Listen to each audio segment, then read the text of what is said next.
Now, I hate to admit it, but Vivek Ramaswamy, Vivek, I apologize, everybody, all the Indians crying in the comments. We get it. It's Vivek, okay? We said it correctly. Cool your panties, dude. All right. So,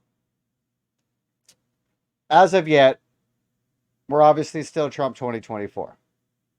We think he's capable of achieving goals.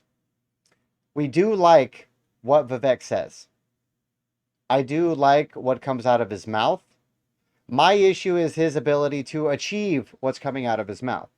But he does have a great idea as far as curbing the military industrial complex, which he talked about a little bit on a town hall meeting he did on the PBD podcast with Patrick Bet David. So if you want to go check that out, I watched that last night. It was fairly interesting. We've also done a deep dive into Vivek on the channel. I think we posted it last week or within the last week. So if you're interested in a deep dive into him to see what he's kind of talking about, what message he's trying to spread, then we spent about an hour looking at some segments of multiple interviews and that kind of stuff to try to feel him out. And we do like what he says. We do like what he says. And I think ultimately, he needs government experience. I hate to say that because we don't want insiders in the government. We like outsiders going into the government. But they do have to have some experience because, like Trump, you'll be sidelined so much with bureaucratic BS throughout your tenure. It's gonna quell the potential of you actually achieving anything and getting things across the finish line. Obviously, Trump was very successful in getting numerous things across the finish line, but he was definitely held up throughout the entire process, even by his own administration and people close to him, which I think Vivek is also going to have an issue with unless he gets some government experience under his belt.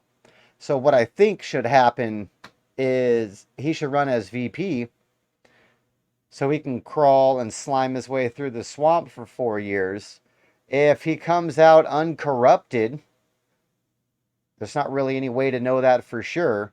But if he comes out uncorrupted, then hopefully we can vote him in 2028. If we could get 12 years of presidential rule over this country, we have a good chance of saving the nation from complete and utter collapse into a liberal satanic shithole that's going to be run by the Chinese in 15 years. So I understand the need, and Vivek's whole argument is basically 30% of the country doesn't have a psychiatric condition that causes them to think everything I say is dumb, which is what 30% of the country suffers from regarding Trump, in Vivek's opinion. Personally, it might be more than 30%. But those 30% are not going to vote for you, Vivek. You're not going to drag not 1% of that 30% to your side. Not one of them. You will drag independents over.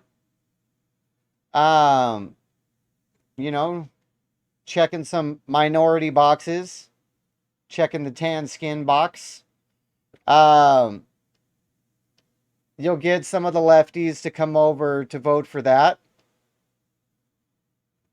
because they don't vote for policies. But you're not going to get any of that 30% who absolutely has a mental disorder when it comes to Trump. None of them are voting for a Republican, period. They're delusional, which is why they have a psychiatric response to Trump. They're delusional. They're not going to respond better to you saying more extreme things than Trump is saying, which we're here for. We're here for the more extreme things. But you're not going to get any of that 30% talking about it. So I don't understand his logic. He's like, I want to do everything that Trump does. I support everything that Trump did. I think he could have done a little bit of things better here. But I'm going to be the guy to sit down and tell Xi Jinping to go pound sand. I'm sorry, my guy, but you're not. Xi Jinping's been running China since you were in high school. You know what I mean? I don't actually know that to be true. I don't know how long he's been running China. The point is, he's politically going to be able to school Vivek. So is Putin. And he just did that town hall where he said they're both past their prime and have lost a step. Those are two enemies in the world you don't want at this point, which is why Trump's sales tactic for foreign policy works better, because he's nice to them in public to not embarrass them, and obviously he's straightforward with them in communication and with policy, so they understand not to play around and that he's serious, which everybody calls him Two-Face for, but that's business, dude. That's business. If you don't like a guy, you don't go publicly smear the guy, because the guy has friends who do like him. You know what I mean? And you're just putting bad taste in people's mouths for no specific reason. It's not achieving any type of goal. But by all means, when you have a sit down with this guy, you can be like, look, I think you're a fucking asshole. We're still going to get through this deal. But don't talk to me about some bullshit. Don't jerk me around. You know what I mean? But you don't go blabbing to the office about it, or to, social media about the guy. It serves no purpose. It serves no purpose in business, and would serve no purpose in geopolitics. So, however much you do like Vivek Ramaswamy calling Putin and Xi Jinping out, it's not going to serve a valid purpose to achieving goals of America. All you're going to do is piss off dictators and commies. That's not going to help us. That's not going to help us. So, don't do that. Don't do that. I think Trump's policy towards that is much better. Nice and public, firm behind the scenes, and follow through with your promises. We're not going to call them threats. We're going to call them promises. So that's the goal. So Vivek for VP, or Byron Donalds for VP. I kind of like Byron. But Vivek is looking good. I do like him. I like what he says. But honestly, I don't think that he has the fortitude to sit down with Putin or Xi Jinping and negotiate hard deals and make bold moves. He does speak about bold things, which we significantly like. He wants to shut down the entire Department of Education. He wants to shut down the entirety of the FBI. He wants to take the 20,000 FBI field agents and divide them into other law enforcement agencies that already exist. Because as you know, the government has more three-letter agencies than you could ever keep track of. So, FBI people that are working financial crimes will literally just go to the financial crimes division that they already have of, I think it's the Treasury Department. And then FBI people working on drugs, they will go to the DEA and work for them.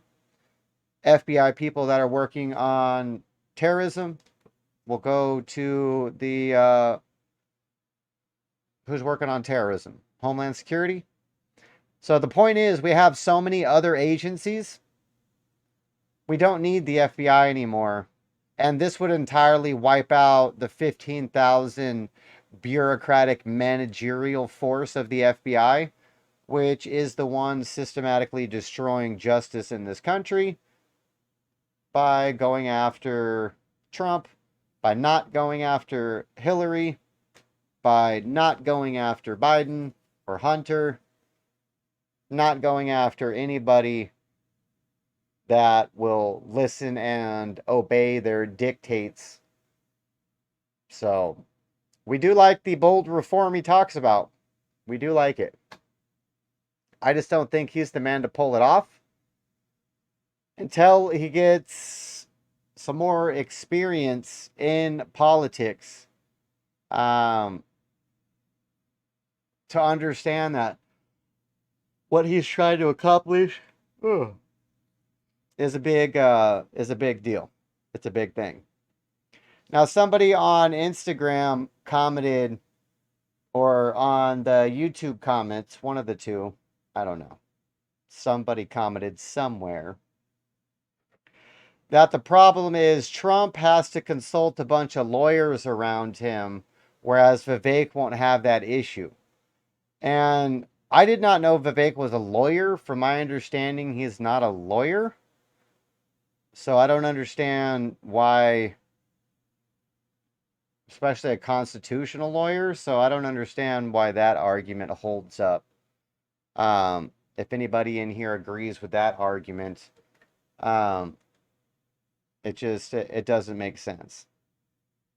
But obviously, if you fire the entirety of the FBI, so what he says is the civil protection rights that prevents federal employees from being fired for basically any reason, that those only protect individual employees, that it does not protect mass layoffs. So he's able to close down entire departments, but he's not able to lay off individual people.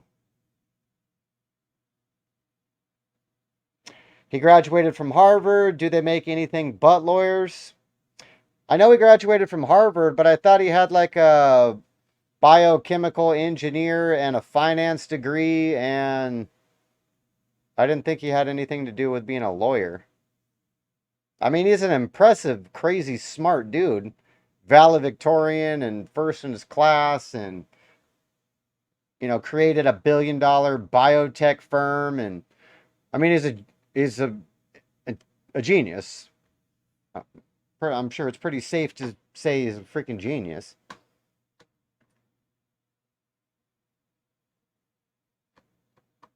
That is probably pretty safe to say. But he just has like this. He just has like this. I think it's a false perception that he's going to be able to unite the country. I don't see that. I don't foresee that. He talks about the 30% of people that have Trump derangement syndrome, that he doesn't have that effect on those same people. But anybody that has Trump derangement syndrome is not going to vote for you. It doesn't matter how many, diversity boxes you check. It doesn't matter. They are just not going to vote for you.